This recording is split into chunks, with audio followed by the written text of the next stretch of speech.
মায়ের মৃত্যু পর্ব 1। খালা বলল, তোর মাকে কবর দেওয়ার জন্য নিয়ে যাচ্ছি, শেষবারের মতো মাকে দেখবি না? আমি বললাম, আত্মহত্যা করা ওই মায়ের মুখ আমার দেখার ইচ্ছে নেই, কবর দিতে পারো।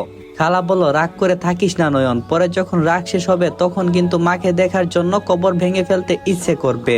আমি চিৎকার দিয়ে বললাম তো একবার ইচ্ছা করছে না, কোনোদিন দেখবো না ওই মাকে যে মা বাবার সঙ্গে রাগ করে স্বার্থপরের মতো আমাকে রেখে আত্মহত্যা করছে। আমি কি তার কেউ না? সে একবারও চিন্তা করে নাই আমি এতিম হয়ে যাব, আর বাবা তো বিয়ে করে আলাদা হয়ে গেছে, তাহলে আমি কার কাছে মানুষ হব বলো?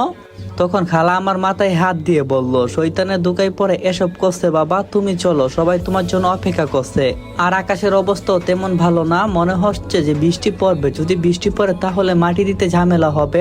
আমি যাব না, আমার কেউ না উনি। যে মহিলা আমার কথা চিন্তা না করে একা একা মরে গেছে, তার জন্য আমার কোনো অনুমতি নেই খালা।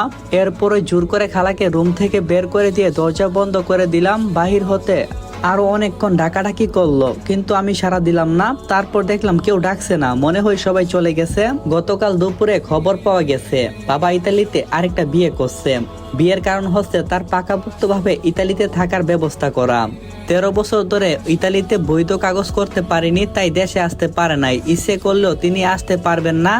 এদিকে বাবার পরে গিয়ে অনেকে বৈধ কাগজ পেয়েছে এবং কি তারা দেশে এসে ঘুরে গেছে। আর বাবা তার ধৈর্য ধরে রাখতে না পেরে সেখানের একটা বাংলাদেশি ডিভোর্সি মহিলাকে বিয়ে করছেন। আর তার ইতালিতে বৈধ কাগজ আছে, যার কারণে বাবাও বৈধ কাগজ করতে পারবেন। বাবা অবশ্যই দাদা দাদির এবং কি মায়ের সঙ্গে বিষয়টা খোলামেলা আলোচনা করছেন, কিন্তু মা সেখানে ঘোর আপত্তি জানাচ্ছে। রাগ করে বাবার সঙ্গে কথা বলিনি অনেকদিন। মার একটা ধারণা ছিল যে বাবার সাথে রাগ দেখানোর ফলে বাবা এই কাজটা করবে না, কারণ তাদের বিয়ে হয়েছিল ভালোবাসা করে। আর আমার জন্মের 2 বছর পর বাবা বৈধ ভিসা লিবিয়ায় চলে যায়। 2 বছর পর বাবা সেখান থেকে দালাল ধরে পালিয়ে ইতালিতে পৌঁছায়।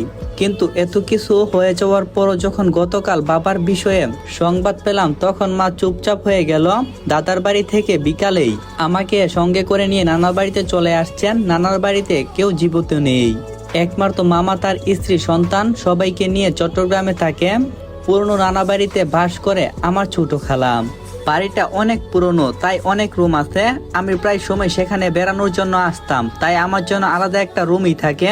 এই বাড়িতে আসার পর মা কারোর সাথে তেমন কথা বলেনি, চুপচাপ বসে থাকতো। আমি তেমন কিছু বলতাম না। রাত 10টার দিকে আমরা সবাই মিলে ডিনার করলাম। ডিনার শেষ করে যে যার ঘরে ঘুমাতে গেল, কিন্তু আমার তো রাত 2টার আগে ঘুম আসে না, তাই মোবাইলে হিন্দি সিনেমা দেখছিলাম। রাত প্রায় 2টার কাছাকাছি হঠাৎ করে দরজায় টোকা পড়লো। আমি উঠে গিয়ে দরজা খুলে দেখি মা দাঁড়িয়ে আছে। তাকে দেখে বোঝা যাচ্ছে তিনি